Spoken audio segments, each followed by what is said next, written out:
Bueno, pues estamos con Pepita, que a priori Pepita solo parece un nombre, pero sin embargo para mí quiere decir muchas cosas, ¿no? Yo cuando digo Pepita se me viene a la cabeza solidaridad incondicional, sin esperar nada a cambio, que es como yo creo que debe de ser la verdadera solidaridad. Se me viene a la cabeza tenacidad, resistencia, orgullo, madre coraje. Se me vienen a la cabeza muchas cosas cuando digo Pepita.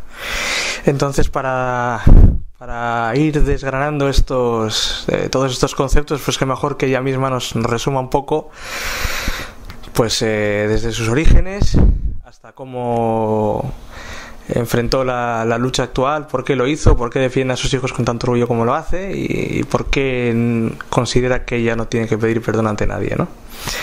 Entonces, ¿qué te parece, Pepita, si empezamos por que nos cuentes dónde naciste, tus orígenes familiares? Bueno, pues yo nací en un pueblecito de aquí de Galicia, en la provincia de Orense, que se llama Asironda. Es un pueblo que está rayando con Portugal, donde allí nací yo, y nacieron otra hermana, y con las dos hermanas mi padre fue destinado como guardia civil al Alcañiz, Teruel. Allí después nació un hermano y una hermana más joven, o sea que fuimos total 4 hijos. Nos criamos, por supuesto, como mi padre guardia civil, en un cuartel de la dictadura, cuando era Franco, que el que ejercía el mandato en España. Donde allí en aquel cuartel, pues efectivamente vi muchas barbaridades, como fueron torturas inmensas de los electrodos, que ya los vi yo allí, como vi, por ejemplo, había días que el calabozo que había en el cuartel, que era una sala de unos 10 metros o así, se estaba lleno de gente, de hombres y mujeres. Como yo estábamos, claro, éramos muchos chiquillos en el cuartel, porque el cuartel era bastante grande. Entonces, donde por ejemplo aquella gente que estaba en aquel calabozo, había un ventanuco con rejas y una puerta, era lo único que había, y nos pedían los bocadillos, se los dábamos unas tardes sí y otras no, claro, porque efectivamente la abundancia no era mucha la que había. Y bueno, aquella gente marchaba, de allí unos días volvía a ver otra, pero claro, tú, como eras cría, y andábamos a lo nuestro, y en fin, no lo hacíamos mucho caso. Hasta que un día, mira tú, por casualidad, me entero que mi padre, hablando con mi madre en la habitación, le dice a mi madre: Aurora, pues no sé si me expulsarán. Y mi madre, claro, éramos 4 hijos, le dijo: Paco, ¿qué has hecho? Y mi padre le contesta: precisamente por no hacer. ¿Pero qué ha pasado? Dice: ¿tú sabes lo que hacemos con esta gente que hay en el calabozo? Pues lo cogemos a las 5 de la mañana y los llevamos al paredón del cementerio en un camión, y allí, con los ojos vendados y esposados a las espaldas, hay que fusilarlos. Yo, como comprenderás, estuve en una guerra, pero yo tenía un fusil y enfrente de mí también había otro con fusil. Pero aquí estos hombres y mujeres, yo no los había visto nunca, a mí no me habían hecho nada. Y efectivamente no fui capaz de disparar cuando me tocó, y tuvo que disparar el de atrás. Entonces esa falta de valor, entonces dice que por falta de valor igual me expulsa. Mi madre, claro, la mujer: madre mía, Paco, pues cómo que vamos a hacer y tal y cual. En fin, que no lo llegaron a expulsar. Seguí viendo. Entonces ahí es cuando yo me di cuenta, pero claro, para mí en aquel momento los maquis eran los malos. Claro, porque como estaba dentro de la Guardia Civil, y claro, los maquis de vez en cuando hacían alguna acción también, defendiendo su vida, por supuesto, pero yo en aquel momento, bueno, después vi, ya te digo, las torturas, los electrodos, de gente que, bueno, muy machacada, bueno, en fin, muchas barbaridades, incluso entre ellos, entre los guardias civiles, las falsedades que se veían entre unos y otros, pero bueno, para mí era lo normal en aquellos momentos. Vale, estoy allí hasta los 13 años, que es cuando fallece mi padre, en el 1952. Entonces, cuando fallece mi padre, venimos al pueblecito de Galicia, Asironda. Y bueno, allí, mira tú por dónde, hay un cambio de puesto, porque el puesto que había pasado contrabando, donde ellos comían del contrabando, y se lo pillaron en otro pueblo y fueron trasladados. Y en eso regresaron otros 6 guardias con el cabo al frente. Entre ellos venía un tal Francisco Celasoane, o sea, Celarratón, destinado como guardia civil. Y bueno, cosas del azar o de la vida o de lo que sea, no nos hicimos novios y nos casamos. O sea que me volví a casar con un guardia civil y frecuenté los cuarteles de la democracia, de la llamada democracia, donde efectivamente vi igual torturas igual que en los de la dictadura, donde la gente era machacada simplemente, pues a lo mejor por defender unas ideas, y efectivamente gente mejor delincuente, que por hacer un pequeño robo los metían en los cuarteles y les machacaban, incluso con las culatas de los fusiles le machacaban los pies, donde le rompían las uñas. Gente que incluso me pedían a mí: Pepita, bájanos una botella de coña, por favor.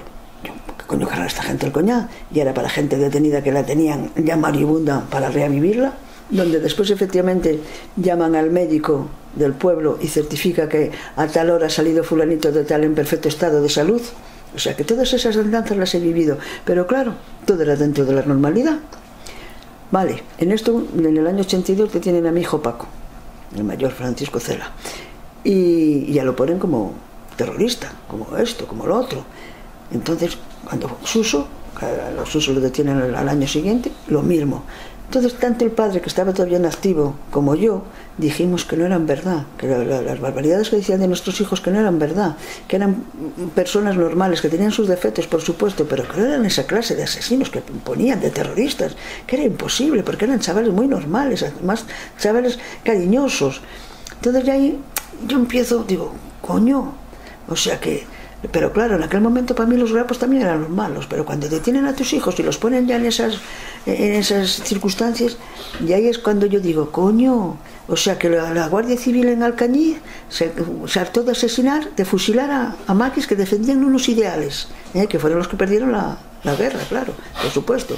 Digo, se hacían aquellas barbaridades donde yo vi que ponían electrodos a la gente y como la gente temblaba y gritaba y donde vi dar hostias y donde vi de todo. Después en los de la democracia lo mismo. Pero claro, para mí también los grapos eran los malos, porque también hacían acciones en contra de la Guardia Civil. Pero digo, coño, pero eso es la diferencia. Unos están defendiendo unos ideales porque efectivamente esta España hubiera una democracia de verdad. Y los otros asesinan y hacen todas esas barbaridades en nombre de una ley. ¿Qué ley? La ley del más fuerte. Entonces ahí es cuando cambio el sí. Digo, coño, o sea, mis hijos lo ponen de esta manera y no son. Y es cuando efectivamente me entrego de cuerpo y alma a defender, por supuesto, a mis hijos, por los ideales que luchaban.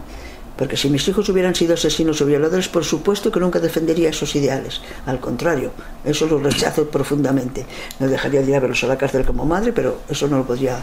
Entonces es cuando efectivamente yo digo, o sea que los maquis eran los malos y les hacían esto. Y los grapos o sea, las organizaciones revolucionarias son las malas y están defendiendo unos ideales. Y vosotros que estáis defendiendo, según vosotros, la ley, ¿qué ley? La ley del más fuerte, la ley del que os paga, que así os paga y os paga de esta manera, y de los corruptos y de toda esta gente. Y fue cuando efectivamente yo, Seba, me metí de cuerpo y alma a defender, porque no solo he defendido a mis hijos, por supuesto, he defendido a todos sus compañeros y a todo el preso revolucionario, porque me he escrito con presos de ETA, me he escrito con insumisos, me he escrito con presos sociales que también son con linos y están por una puta papelina, a lo mejor por robar una barra de pan, y en cambio los narcos están haciendo su negocio, Entonces ahí, ya te digo, estoy entregada totalmente a esa lucha porque la considero digna y justa, y estoy en contra de todos los medios represivos que hay en este país, por supuesto. Las fuerzas mal llamadas fuerzas de seguridad. ¿Qué seguridad? Ni qué narices. Y esos son los primeros años de las AFAP, ¿no?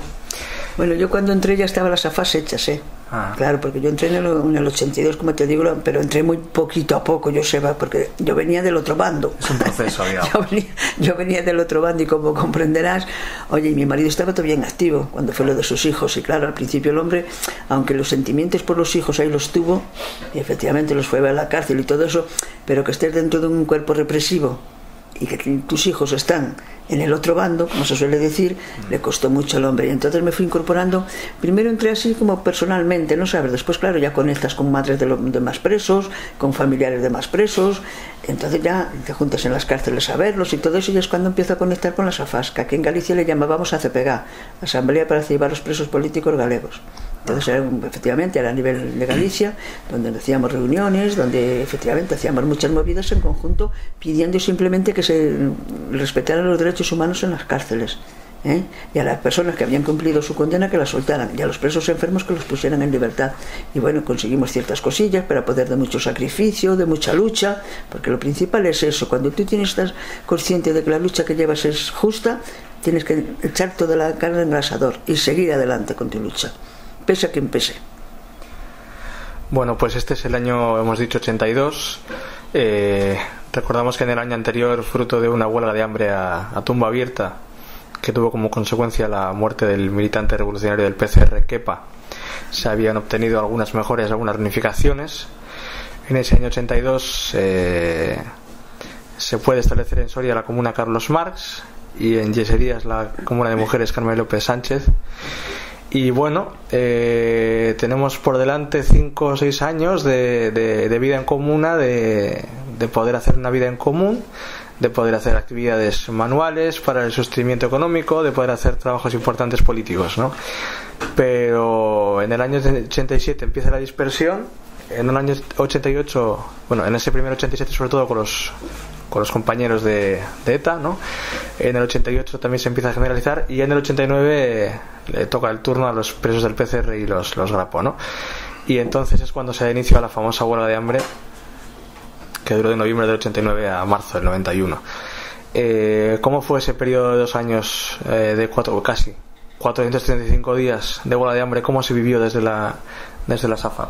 Pues desde las SAFAs, pues muy preocupadas, con una lucha muy coherente, ¿entiendes? Porque efectivamente los que acompañamos las SAFAs éramos los familiares y amigos, y todos los componentes, por supuesto, teníamos ese vínculo con los presos, unos, ya te digo, como familiares, de otros como amigos, pero todos teníamos una relación, y la vivimos porque vimos que era una injusticia, porque me acuerdo que era el Mújica, que estaba del ministro, que él, cuando estuvo preso como comunista, luchó por la comuna y estuvo también en huelga de hambre, y después lo hizo, o sea, puso una represión brutal con la dispersión, y aparte, efectivamente, cuando empezaron la huelga de hambre simplemente pedían eso, la reunificación de ellos otra vez, porque no es lo mismo estar solo que estar varios, ¿entiendes? Siempre la cosa cambia mucho. Entonces, por eso te digo yo que la vivimos muy mal, y yo principalmente hacía 1 año que muriera mi marido. Cuando fue Suso salió, fíjate, verás, Paco lo llevaron primero a Daroca y después a Zaragoza, al hospital de Zaragoza. Entonces fuimos para allí, Carlos y yo, que Carlos, fíjate tú, no fue capaz de, cuando entramos en la habitación, de darle el primer beso a su hermano, porque incluso, mira qué casualidad, estaba con el pijama que había sido del padre, y es muy parecido a su padre, y estaba tan delgado, que Carlos no fue capaz, porque se le recordó a su padre cuando en el acto se ha muerto, y no fue capaz del primer momento. Entonces el médico ya nos pone desde el principio la cosa muy mal, incluso nos las describe así: mire, su hijo es como un tren de mercancías, donde, por ejemplo, los vagones ya los tiene todos consumidos, le falta la máquina, que es el corazón. Cuando la máquina falle, se acabó. Entonces tuve semejante situación, que Carlos se tiene que venir para La Coruña, porque claro, su hermano Suso salió con 54 días en huelga de hambre, y yo me quedo en Zaragoza con Paco. Y entonces fueron momentos muy dolorosos, porque efectivamente en esa huelga de hambre a los 175 días se muere Sevillano, y a ti te ponen la cosa tan difícil de tu hijo, efectivamente lo pasan muy mal, porque efectivamente ahí los Grapos se cargaron al doctor Muñoz, porque el doctor Muñoz era primo carnal del fiscal general del Estado, y era el que llevaba todo. El que los atendía era el doctor Casado, pero eso era simplemente un mandado del doctor Muñoz. Entonces nosotros le hablamos con el doctor Muñoz, diciéndole que, por ejemplo, que a él no le hacíamos responsable ni nuestros hijos ni nosotros como familia, de que si pasaba algo él no era responsable de nada, pero que por favor dejaran, que no los enchufaran y les pusiera alimentación forzosa, que ellos lo que querían no querían morir, por supuesto que no querían morir, que ellos aman la vida más que nadie, pero una vida digna, una vida sin la represión y las torturas de la forma que la estaban viviendo, porque en las cárceles hay que estar dentro o tener familiares en la cárcel para saber de lo que va. Entonces efectivamente los Grapos hacen esa acción, se cargan al doctor Muñoz, y después efectivamente a mí también me hacen una entrevista, además en la COPE, y también me dicen, porque ya te digo, los medios de comunicación son la tercera arma de este sistema, Entonces me dicen también que le diría yo a la familia, a la madre y a la mujer del doctor Muñoz, y le dije, pues mire, lo que me está diciendo a mí el Estado, a mí el gobierno lleva a mi hijo y sus compañeros desde el 31 de noviembre en huelga de hambre a muerte. A mí me ha dicho algo, a mí no me ha dicho nada, yo a ese señor a esa familia no tengo que decirle nada, porque efectivamente él fue el causante de que le metieran semejante tortura. Entonces ya te digo, si vivió, sí que hicimos campañas muy bonitas, pero al fin y al cabo no nos valieron de nada, porque ya sabes tú, Joseba, que cuando hay una dictadura, porque eso de la transición es lo que mejoraba, eso fue otra movida, otra falsa, que nos hicieron creer que pasábamos de la dictadura a la democracia, mentira cochina, porque los únicos que denunciaron semejante movida fue el PCR, que dijo que era una falsa. Y efectivamente, ahí lo tienes. Porque ¿tuviste alguna democracia en este puto país? Cuando no puedes decir esto, ni puedes decir... O sea, si dices amén a todo, entonces sí. Ahora, en cuanto no digas amén a todo, pumba, te lo cargan. Porque mira, yo el sevillano, para mí, que se murió 2 días antes del día que lo dijeron, porque nos pilló a mí y a Suso en Madrid. Y vinieron los padres cuando lo dijeron. Y yo se lo pregunté a la madre, mira, pero tú efectivamente ves a tu hijo muerto. Dice, bueno, sí, el pulmón, el pecho parece que se le mueve, pero los ojos no lo sabe. Y supuestamente sacamos la conclusión de todos los que estábamos allí que les habían metido algo para que efectivamente se diera la sensación que estaba respirando, porque el Mújica estaba de vacaciones o no sé qué estaba, y entonces hasta que no regresara el Mújica no se podía dar la noticia, por si acaso había, ¿entiendes?, algún jaleo. Entonces por eso te digo yo que mira, yo saco esta conclusión, Joseba, de que no hay democracia en este país, porque pongo este ejemplo, digo, mira, mis hijos llevan tantos años, o sea, desde que entró la democracia están presos. Estuvieron puteados con el Suárez, y con el Suárez se murió el Crespo Galende, el Kepa, también en huelga de hambre, que iban otros detrás denunciando el exterminio de las cárceles de Herrera de la Mancha, que al final efectivamente consiguieron algo. Después con el Felipe González se murió el sevillano. Ahora con el Aznar, ya ves, o sea, que son todos lo mismo, ¿entiendes? Que es lo que, ese ejemplo lo pongo yo siempre, digo, mira, para mí no existe democracia cuando efectivamente pase esto en este país. Hasta que no haya una libertad de expresión, haya una libertad para todos, que cada uno efectivamente defienda sus ideas sin poner... Porque además, mira qué democracia, el PCR es un partido político, porque lo tienen legalizado. Y porque mi hijo Paco en este momento está como preso político del PCR, que incluso lo detuvieron con su DNI, O sea, si hubiera democracia, cuando tú estás defendiendo unos ideales, mientras no hagas otras acciones que perjudiquen a terceros, pues no tiene por qué. Porque si me respetan, yo voy a respetar. Porque, mira, cuando fue de la huelga de hambre, los policías que estaban, tenías un cordón policial, por supuesto, para entrar en la habitación, y claro, me decían eso, es que los grapos usan la violencia. Le digo, mira, tíos, los grapos lo único que hacen es defenderse de la violencia del Estado. ¿Habrá peor violencia que la del Estado?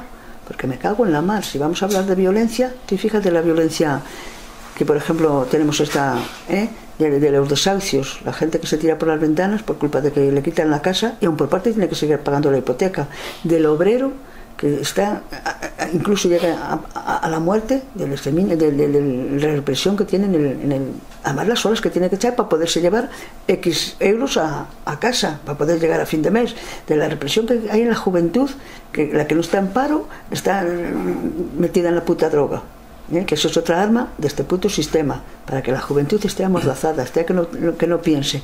Entonces, coño, a mí que me digan... Y es lo que hay, yo sepa, que ya te digo, yo me metí en la lucha por eso, porque vi que era justa, y de la huelga de hambre, ya te digo, se pasó muy mal, porque efectivamente hubo presos, mi hijo quedó muy tocado el ventrículo izquierdo, porque esa es otra. Yo voy a verlo un día, la media hora que te dejaban, por supuesto, con la policía dentro, en la habitación, y me dice, y le noto fiebre, le digo, Paco, ¿tienes fiebre? Y me dice, sí, me dicen los médicos que es del catarro. Pero Paco, un catarro de nariz no da fiebre, ¿qué catarro? Bueno, voy para el siguiente día, lo mismo, con fiebre. Digo, Paco, por favor, que esto no es del catarro. Alguien... Y resulta que de la goma esta que le ponen de la alimentación, la sonda esta que le ponen, como se la ponen por la entrevena, había cogido infección. Y efectivamente, mira, se movía así, para adelante y para atrás, y se les oía el sonido en los pulmones de líquido. Y entonces, a consecuencia de esa infección, que fue muy enorme, pues le quedó el ventrículo izquierdo tocado. Eso a mi hijo Paco. Pero tienes a otros que han quedado en silla de ruedas, a otros con el síndrome de no sé qué, que van andando por la calle y parece que están borrachos.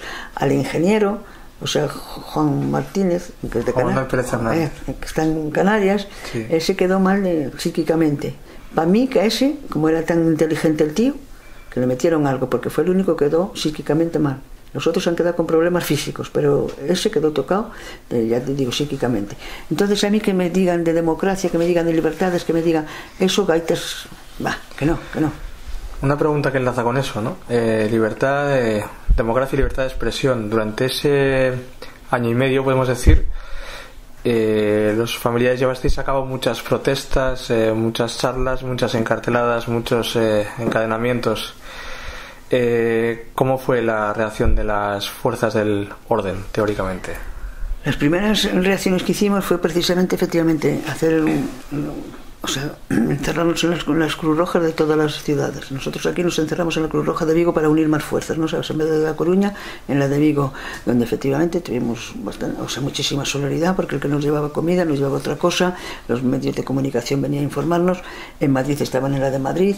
Después, por ejemplo, hicimos charlas, por supuesto, además toda la gente se quedaba palmada, que lo único que pedían era simplemente estar reunificados, no pedían que los llevaran a hoteles de 5 estrellas ni pedían libertad, pedíamos simplemente eso, que los volvieran a tener juntos y derechos humanos en las cárceles, ¿no? Que es lo que decía mucha gente, que era imposible que les llegaran a ese, incluso médicos te decían, pero ¿cómo puede ser que a una persona se llega a semejante estado simplemente por pedir lo que piden? ¿Entiendes?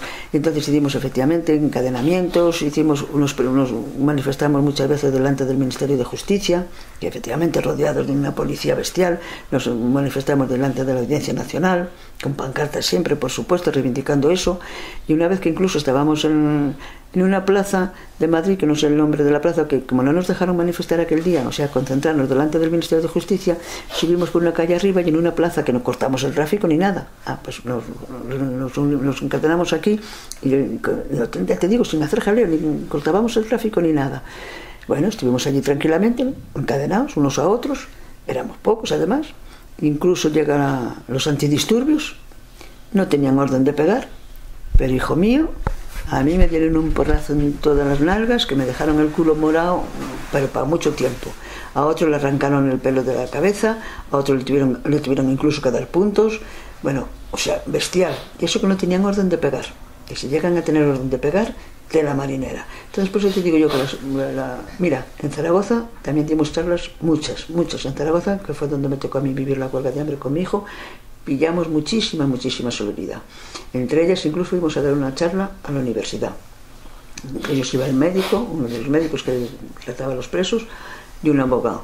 Íbamos la madre de la familia de Olegario, que estaba allí. Bueno, estaba Olegario y estaba Balmón, pero Balmón, la familia, como la tenía en Córdoba, no sé, se venía de vez en cuando a verlo, pero no se quedaba en Zaragoza. Y yo. Y entonces, dándole la charla de la situación de los presos, esto y lo otro y lo de más allá, me hacen a mí la pregunta. Claro, pero es que lo típico de siempre, pero es que el GRAP es una organización armada y tal y cual. Y entonces el abogado que estaba al pie de mí dice, Pepita, ¿me dejas contestar a mí esta pregunta? Y digo, vale, encantada de la vida. Y la contestó, que a mí me ha quedado eso me dijo, mira, los únicos cuerpos de organizaciones armadas son el ejército, la Guardia Civil y la policía, que se les ve las armas y las usan contra el pueblo. Los grupos lo único que hacen es defenderse de esas agresiones de esas organizaciones armadas. Digo, bueno, o sea que ya te digo, toda la gente. Entonces, pues te digo, hicimos muchísimas. Después aquí en cada ciudad hacíamos lo que dentro de nuestras posibilidades podíamos. Incluso fue en el extranjero. En el extranjero hubo también muchísimo apoyo, porque fue una huelga de hambre más larga de todas, ¿eh? Fueron 485 días que la llevaron a cabo por la alimentación forzosa que le metieron, por supuesto, porque si no, no puede una persona, un cuerpo humano no resiste esos días sin agua simplemente, que es a lo que estaban, ¿entiendes? Y tú fíjate, nosotros tuvimos en Zaragoza un juez de vigilancia penitenciaria que fue bastante legal el hombre. Y incluso me autorizaba a mí, como la familia de Balmón no estaba en Zaragoza, me autorizaba a mí 3 días a la semana poderlo ver, porque estaba en el hospital provincial y Olegario y mi hijo estaban en el Servé. Y entonces ya te digo, este hombre al final nos dijo, mire, digan a sus hijos que se dejen poner la alimentación por las buenas, porque si no se la van a poner por las malas, porque yo hasta aquí he resistido, pero a partir de aquí no puedo. Está en la presión que tengo, que no puedo prolongarle más la situación. Así que fíjate tú, incluso la justicia como está, Joseba, manejada toda por el sistema político que está al mando, porque este hombre nos lo demostró claramente. Y efectivamente se lo dijimos a ellos, oye, dejaros poner la alimentación, porque si no la ponen por las fuerzas, y entonces por la fuerza es peor, por supuesto. Así que por eso te digo yo que yo en la justicia tampoco creo, Joseba, porque la justicia solo está a poder del rico. ¿Tú viste algún rico en la cárcel? No, porque al Garzón fue el que le tocó a mi hijo Suso llevarlo a condenarlo, y como yo vi a mi hijo Suso el 3 de noviembre, lo detuvieron en la cárcel en Alcalameco, con una tortura que no se le notaba cuando hablaba de los dolores que pasaba.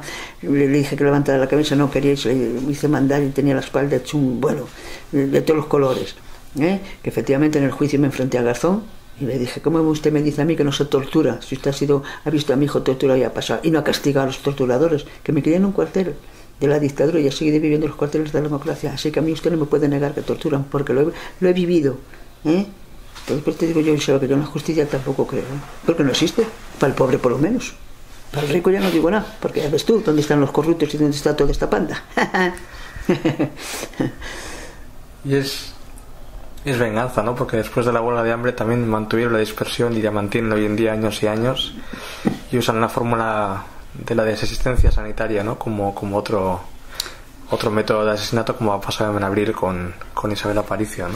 Es que eso es lo que te digo yo. Ellos saben que efectivamente la dispersión, aparte, que es otro dato curioso, aparte te dicen a ti, es que tal. Oye, yo me considero una víctima del sistema penitenciario, porque efectivamente mis hijos los han tenido siempre a miles de kilómetros de mi domicilio, Y la dispersión, claro, es un arma para ellos, para castigar al perro, porque no es lo mismo estar en comuna donde todos juntos son más malos, no son tan vulnerables a la tortura que hay, porque dentro de las cárceles por supuesto que hay tortura, hay malos tratos, a estar uno a uno, porque no es lo mismo que te pillen a ti con 4 o 5 que te pillen a ti solo, ¿entiendes? Y efectivamente ellos usan esa arma, os arrepentís o si no es lo que os toca, y claro, la gente, el preso político que no se arrepiente, que no renega de sus ideales, pues efectivamente le meten toda clase de vejaciones, de torturas, y bueno, incluso a los sociales, a los sociales que tienen dignidad, a los chavales también les meten, bueno,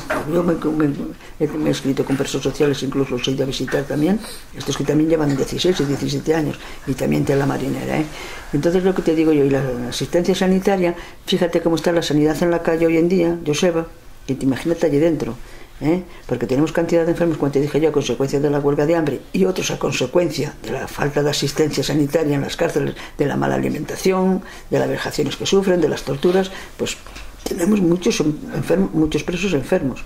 Efectivamente ahora vamos a empezar una campaña, porque por ejemplo está la Isabel Aparicio, que la chavala esta, mira los años que llevo por ahí luchando, y al final entra ya en la cárcel mal, pero efectivamente no la atienden como tenían que atenderla, y se muere, pero se muere que no sabían ni de qué. ¿No de qué? La madre que los parió. Después, como hacen la autopsia, ellos a su antojo y capricho, que esa es otra. Y la autopsia, como tú no puedes meter un médico, la autopsia lo que diga el forense que la hace, pero como el forense colabora con ellos, ahí tienes el problema.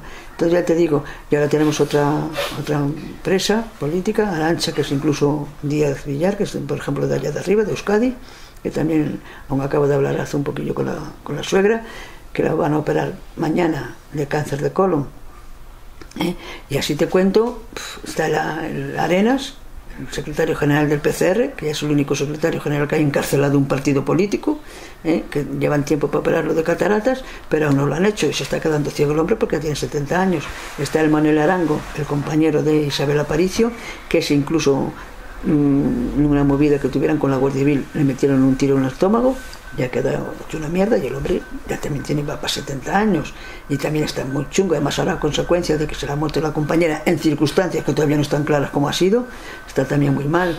Está el Enrique Cuadra Chandía, que también ha tenido cáncer, o sea, ha tenido y tiene, pero bueno, solo tienen ahí. Entonces ya te digo, mi hijo Paco con diabetes, la María José Baños Andújar, esa ya no te digo nada, tiene cantidad de problemas incluso en las piernas, que la sacan hoy, que la sacan mañana, que la sacan la madre que los parió, ¿entiendes? O sea, que juegan con ese chantaje. Los demócratas. Juegan con ese chantaje, o te portas como te tienes que portar, o si no sabes lo que te toca, o sea, que esos son asesinatos, que no son, mira, es lo que digo yo, a mí no me vale que me peguen un tiro, por supuesto, pero me marcho rápido, pero no es también terrorismo de Estado el que tengan a niños muriéndose de hambre, a gente muriéndose de hambre, porque están viviendo ahora de la manera que se está viviendo, que están durmiendo, por ejemplo, en los cajeros de los bancos. Eso, coño, yo prefiero que me peguen un tiro antes de morirme de hambre, porque morirse de hambre tiene que ser muy chungo.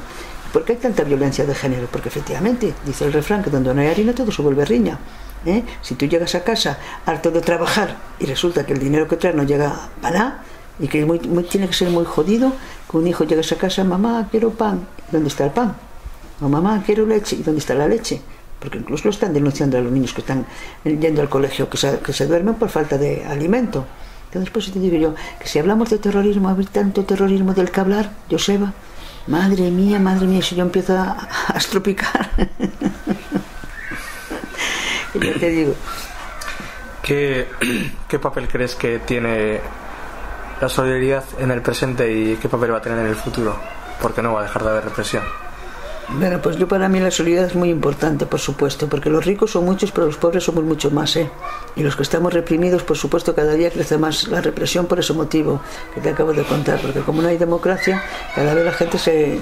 Hombre, es normal que te rebeles, ¿entiendes? Y salgas a la calle a reclamar tus derechos. Entonces, claro, como a ellos no les interesa, quiere que la gente sigamos a manera, cada vez nos da más, porque además yo veo por la juventud, porque yo me muevo mucho dentro de esos ámbitos de la juventud, y veo que los chavales, si protestan, además ahora tienen otra arma, Joseba, el de meter multas. Entonces, chavales jóvenes que están en paro, por supuesto, que eso es otra, y que están viviendo a lo mejor con los padres o con los abuelos, porque gracias a eso también de momento está la cosa muy tranquila, pero así que los padres o los abuelos no muéramos, veremos tú, porque la juventud tendrá que reventar por algún lado, porque está pasando.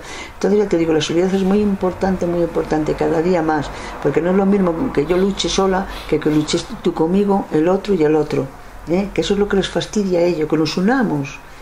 Porque ya dice un dicho ese, el pueblo unido jamás será vencido, porque mira cómo ellos se unan para robar, y para llevarse el dinero para afuera y para hacer la madre que los parió. Ahí sí se unen ellos. ¿Por qué no tenemos que hacer nosotros lo mismo? Ese es el problema del pueblo llano y sencillo, que a veces somos muy desunidos, porque el día que nos unamos y tengamos claro el camino que tenemos que tomar, entonces ellos lo van a tener muy chungo, porque son, ya te digo, para mí, yo que me crié dentro de ellos, que he vivido dentro de ellos y sé cómo hacen, y luego las armas que usan y todo eso. Cuando me hablan de democracia y de justicia es que me subo por las paredes, porque es que no existe ni una cosa ni la otra. Entonces ya te digo, es que si tuviera no día. Entonces por eso te digo, Joseba, que este mundo, pero la solidaridad, te digo, es muy importante, y efectivamente yo creo que cada día crece más por ese motivo, ¿entiendes? Porque sabemos que es necesaria, los pobres unirnos, los pueblos oprimidos, el trabajador, que ese es otro también, el trabajador que está siendo explotado, que está siendo reprimido, joder, uniros, hacer unas huelgas indefinidas hasta que se caigan las empresas abajo, o que paguen lo justo, coño, que nos hagan solo ya ricas, que los demás también queremos comer, no solamente ellos. Además hay una contradicción, ¿no? Dicen que estamos saliendo de la crisis con la mano izquierda, y con la mano derecha no hace más que aprobar leyes represivas como la mordaza o la reforma del Código Penal con la cadena perpetua encubierta mediante la fórmula de la prisión de la Parot, que la ha tumbado Estrasburgo. La ha tumbado Estrasburgo, pero la prisión perpetua revisable, como se llama. Que sí, porque ellos lo que tienen es eso, tienen ese don de mandar, y el pueblo somos gilipollas, ¿entiendes? Porque hay que decirlo así también, votar, ¿qué? Y como lo digo yo, votar los que en Galicia, que decía echarlos al mar, digo, con pena de intoxicar los peces, joder, porque son puro veneno, ¿entiendes?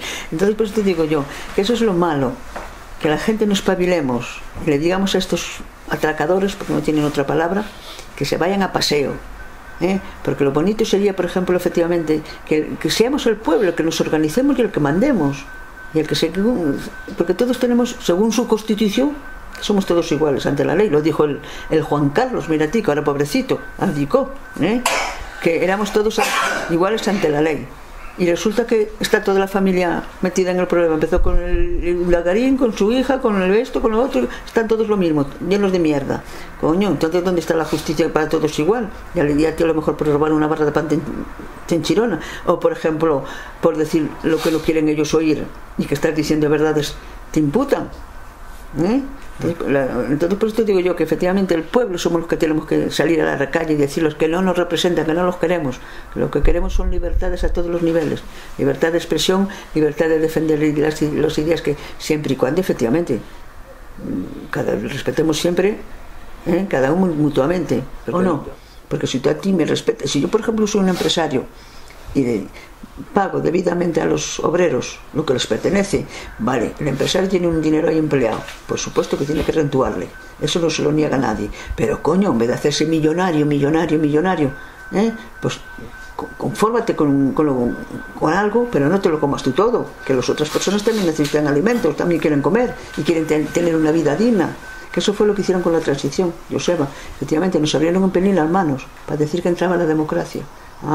ellos tontos no son, o sea, aunque no son listos, tontos tampoco, ¿sabes? Además tienen unos medios a su alcance, porque ya ves, el teléfono no los pinchan.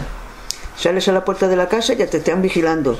No te vigilan cuando cagas porque igual tienen miedo a que salga una serpiente, como pasó estos días en Galicia, igual que si no te lo controlan todo. Entonces, aunque quieres dar un paso, ellos no te dejan. Pero bueno, eso no nos puede tampoco, porque ellos lo que hacen con tanta represión, acojonarnos. Y eso es lo que le digo yo a la gente: no nos podemos dejar acojonar, porque si nos tienen miedo es por algo, Joseba, es porque vamos por el buen camino, porque efectivamente si no les diéramos pupa no tenían por qué arrearnos tanto, no tenían por qué usar semejante represión, porque usan la represión y con eso se les va a volver en contra, porque dicen en mi pueblo, en Achironda, que cuando un saco está lleno le meten más de lo que cabe, revienta. Y eso es lo que va a pasar ahora, porque va a llegar un momento que la gente no va a poder resistir, que va, o tiene que reventar por algún lado, si no la gente, no sé. Y es lo que hay en este puto país. Bueno, pues yo creo que con todas estas palabras ha quedado un poco más claro, ¿no? Que lo que decíamos al principio de la entrevista: quién eres, por qué luchas y qué razones ves. Pues por mi parte, agradecerte muchísimo la entrevista y desearte mucha suerte para el jueves, ¿no? Que es cuando tienes que ir a los juzgados, porque aquí hay libertad precisamente, pero para que hablen solo unos, ¿no? Porque el año pasado en una entrevista que me hicieron que la culpa fue mía, claro, por supuesto, caer en esa trampa, que ya concederla. Sí, de concederla, porque ya siempre dije que el ser humano somos el animal que tropezamos siempre 2 veces en la misma piedra. A mí me pasó lo mismo, pero bueno, tampoco no tengo nada que ocultar, eso lo tengo claro también. Lo que dije fueron verdades como catedrales, porque el tío me venía y si me arrepentía pedía perdón. ¿Qué coño? ¿De qué me voy a arrepentir? ¿Y pedir perdón a quién? Es que no tengo de qué arrepentirme, Joseba. Yo estoy en una vida que la escogí yo, nadie me la impuso, por supuesto, y la escogí a raíz de que mis hijos fueron detenidos y le pusieron esos calificativos, por supuesto. Pero ¿de arrepentirme de qué? De luchar por un ideal justo, de luchar por una justicia y pedir perdón a quién. Es lo que le dije yo: pero coño, si llevo 35 años recorriendo todas las cárceles españolas, que son menos las que no he visto que las que he visto, pues si te las empiezan a contar, te la marinera. Entonces, o sea, yo me considero víctima de ese sistema. Cuando a mí me pidan perdón por todo, además siempre mis hijos separados, siempre, incluso en su reglamento penitenciario dice que tienen que estar los hermanos juntos, y un jamón siempre los han tenido separados, y cuando los han tenido incluso sin vises, te voy a contar una anécdota que me pasó con mi hijo Suso en Sevilla 1. Ya verás que vas a alucinar. En el año 90 fuimos mi hijo Carlos y yo fuimos en brigadas de trabajo a Cuba. Y lo pasamos, fueron 20 días inolvidables, porque sí, allí sí que había socialismo en aquella época, ahora también ya no sé, pero bueno, en aquella época había, y lo pasamos, ya te digo, teníamos que levantarnos a las 6 de la mañana para trabajar, que íbamos a podar naranjos, o sea que trabajábamos, pero lo hacías con gusto y con cariño. Entonces verás, un día, cuando llegamos de Cuba, pues efectivamente, entre que allí todo es natural, hasta el agua. Yo venía con un pelo muy bonito, venía muy guapa, se ve. Entonces cuando llegamos a Sevilla, que al llegar a Madrid, a Barajas, fuimos a verlos a ellos, que Suso estaba en Sevilla 1 y Paco en Foncalén. Y fuimos a verlos y mi hijo Suso me dijo, por locutorio, que nada de bis, y todo te lo graban, te dejan para última hora para preparar las cabinas para grabarte, ¿vale? Entonces mi hijo Suso dice: mamá, qué guapa vienes y tal. Digo: joder, porque vengo de Cuba, cago en la leche, y allí todo es natural. Digo: yo ahora cada vez estoy más orgullosa de que vosotros luchéis por ese socialismo, porque nosotros nos hemos quedado en Cuba, tu hermano y yo, porque os tenemos a vosotros aquí, que si no nos quedamos en Cuba, me cago en la qué diferencia hay de una cosa a otra. Bueno, pues eso queda grabado. Resulta que no tiene vis a vis, lo recurre, lo vuelve a recurrir, pero estuvimos 3 años sin vis, y resulta que la señora jueza, si se le puede llamar señora, que tengo la sentencia en casa, dice que no le concedía el vis a vis porque en una visita de locutorios en la grabación quedó grabado que tanto su hermano como yo éramos afines al régimen de Fidel Castro. ¿Te lo crees? Bueno, pues como es anécdota te podía contar 50.000. Entonces, por eso te digo yo, porque en las cárceles hay que vivirlo, Joseba, para saberlo. Yo ya te digo, de momento no lo he vivido dentro. Esperemos que no lo viva, pero por fuera sí. Y las putadas que te hacen, porque ellos dicen que están en la cárcel porque han hecho algo. Y como digo yo, ¿y las familias hemos hecho algo? Para que a veces que llegas allí y no te dejan entrar a comunicar. Pues porque, hombre, fíjate, en Sevilla 1 tiene que estar a las 11 en punto en las visitas. Nosotros salíamos aquí a las 8 de la tarde de Coruña y llegábamos a las 11 de la mañana a la estación de autobuses. donde ya cogíamos un taxi y íbamos a la cárcel. Y cuando llegabas, claro, estaba la ventanilla de locutorio cerrada. Y tú pum, pum, pum, pum, pum, pum, hasta que al final viene el funcionario. Oiga, señora, ¿usted no sabe que está cerrada? Por supuesto que sé que está cerrada. Pero ¿usted sabe de dónde vengo yo? Yo vengo desde Coruña, que me subí ayer a las 8 de la tarde en el autobús y he llegado ahora mismo. Así que, como comprenderá, ay, pues la ventanilla está cerrada. Por favor, yo quiero ver a mi hijo. Y sin ver a mi hijo no me voy. Quiero hablar con el director o con quien haga falta. Pero yo vengo, a ver, venido usted más pronto. Digo, mire, ¿sabe por qué le digo más pronto? Porque mi presupuesto no me da. Digo, porque si fuera efectivamente, tuviera el sueldo que tiene el Felipe González, perdón, que era el que estaba entonces de presidente, claro que no llegaba tarde. Me cogió un avión y me presentaba aquí a la hora justa, pero como yo no tengo ese sueldo, de esas te podía contar 1000. Yo sé, porque ellos, los presos, lo pasan mal, por supuesto, porque son los peores, pero las familias a veces también nos llega, ¿eh? Y después las palizas que te dan de viaje y lo económico, cómo te se resiente. Y que no sobra el dinero, ¿eh? Por eso te lo digo yo, porque somos todas familias humildes. Porque si hubiéramos sido de familias de poderosos, no teníamos esta situación, porque estaríamos en la línea que están ellos. O a lo mejor, que bueno, no digo que haya también gente rica que tenga un pelín. Pero bueno, como no estoy en ese nivel, ya no te puedo opinar de esa gente, no puedo opinar. Bueno, pues si quieres te cuento alguna cosa más, pero como comprenderás, ya me parece que que simplemente hacer una llamada, que la gente que estamos en estas barricadas, que tenemos que seguir ahí peleando por lo nuestro simplemente, ni nada más. En primer lugar por la dignidad, joder, que la dignidad tiene un precio y hay que conseguirla, y que los que están en paro por el trabajo y los que están trabajando por los derechos en el trabajo, joder, que no los exploten los empresarios, que no se ganen, porque aquí tenemos el Zara, que pobrecito se ha hecho rico a cuenta de ¿qué? A cuenta de la puta droga que traficó con ella. Como hay gente que te dice, Pepito, ¿cómo dices eso? Porque es la verdad. Porque gente que ha trabajado ahí, los camiones, que los frigoríficos que traía, mejor me callo, porque igual me imputan también por esto. Porque como ahora es poderoso el tío. Hay tanta libertad que se tiene que callar. Por eso te digo, yo me callaré por si acaso, pero bueno, es un empresario modelo. ¿Un empresario modelo en qué? ¿Y cómo explotaba a los obreros? Porque incluso igual en eso, en cómo explotar. Había pasquines en Coruña diciendo eso, que los ponían como el Gran Hermano, este programa que hubo en televisión, que le tenían cámaras en todas las... Bueno, pues ahí en Zara lo mismo, que cuando la fuerza principal fue aquí en Arteixo, que le tenían cámaras en todos los sitios, que incluso cuando le veían fumar ya los echaban fuera, o sea, los despedían. Por eso te digo yo, Joseba, ¿dónde está? Entonces pido eso, que nos unamos el pueblo trabajador, el pueblo que estemos marginados y el pueblo que estemos oprimidos, luchar por nuestra dignidad y efectivamente, porque en España se consigue de verdad un socialismo de verdad, y que no solamente haya estos dragones tragándonos a mansalva, ¿vale?